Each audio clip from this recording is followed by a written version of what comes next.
ও মদিনার মাটি রে, সকল সুখ বুঝি তোর কপালে। ও মদিনা রে,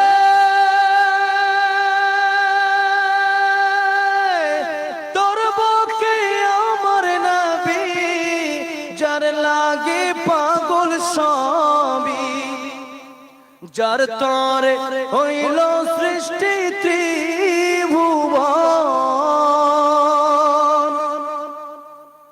কাঁদি আমি সারাক্ষণে, কখন যাব সেখানে, সহে না আর পরানে। ও মদিনার মাটি রে,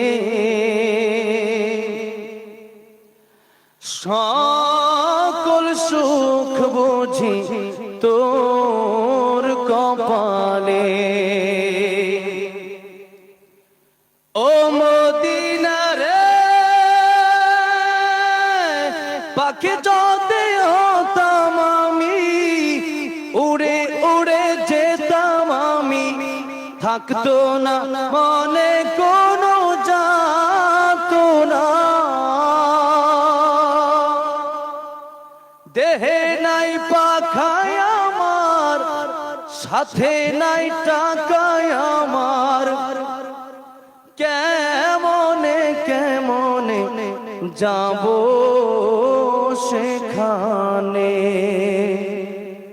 ও মদিনার মাটি রে, সকল সুখ বুঝি তোর কপালে। ও মদিনার মাটি রে, সকল সুখ বুঝি তোর কপালে। ও মদিনা রে,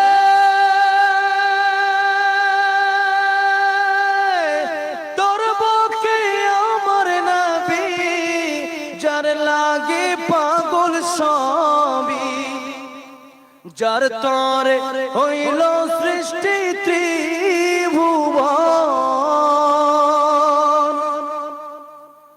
কাঁদি আমি সারাক্ষণে, কখন যাব সেখানে, সহে না আর পরানে। ও মদিনার মাটি রে, সকল সুখ বুঝি তোর কপালে। ও মদিনা রে,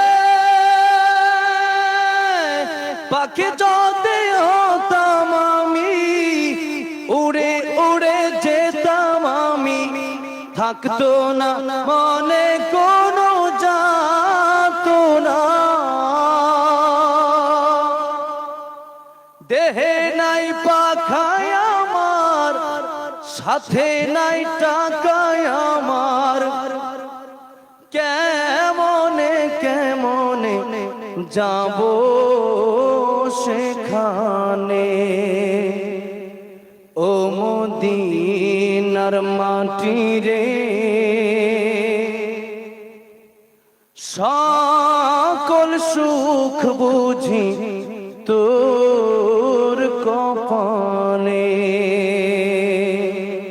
ও মদিনার মাটি। 1842 সালে সারা কমিটি, কোনটাই মুসলিম সারা কমিটি তৈরি হয়েছিল।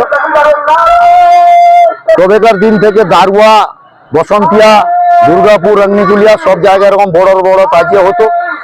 বর্তমান পরিস্থিতির উপরে দাঁড়িয়ে আর এরকম কোনো জায়গায় এরকম বড় তাজিয়া হয় না। খালি বীর বসন্তিয়া নামে আমাদের একটা বড় জন আছে, ওই 11টা বস্তি মিলে এই বড় তাজিয়া আমরা করি। পুরানো রীতি অনুপাতে আমরা মেনে চলি এবং দীর্ঘদিন আমরা কোনো বছর বন্ধ করিনি। আগামী দিনে এই সিলসিলা জারি রেখে আমরা বড় তাজিয়াটা করি। এটা আমাদের ছেলেরা, বস্তি ছেলেরা এবং মিস্ত্রি যে স্টাফ থাকে, এরা 20 দিন মতো সময় লাগে। 400-500 লোক এরা কাজ করে। প্রায় এটা বানাতে 4-5 লক্ষ টাকা মতো খরচা হয়। হ্যাঁ, এটা প্রায় 170 থেকে 75 ফুট উচ্চতা হবে। এটা যাবে দারুয়া কারবালা ময়দান। কারবালা ময়দানে আজকে ওখানে মিল্লাতি অনুষ্ঠান আছে 10ই মহরম উপলক্ষে। ওখানে মিল্লাতি অনুষ্ঠানে কাজ শেষ করার পর আবার কাঁধ মেরে আমরা নিয়ে আসবো বসন্তিয়া। আমার নাম শেখ মোশাররফ। আমি কন্টাই মুসলিম সেরা কমিটির অন্তর্গত বসন্তিয়া মুসলিম পূর্ব সাতবস্তি সাহেব সদর। আমার আন্ডারে পূর্বজনে প্রায় 70টা বস্তি। এই 70টা বস্তির মধ্যে এই বড় কার্য যেটা হচ্ছে বীর বসন্তিয়া, দীর্ঘদিনের চিহ্নিত নাম বীর বসন্তিয়া। এটা জনগতভাবে 11টা বস্তি মিলে করে।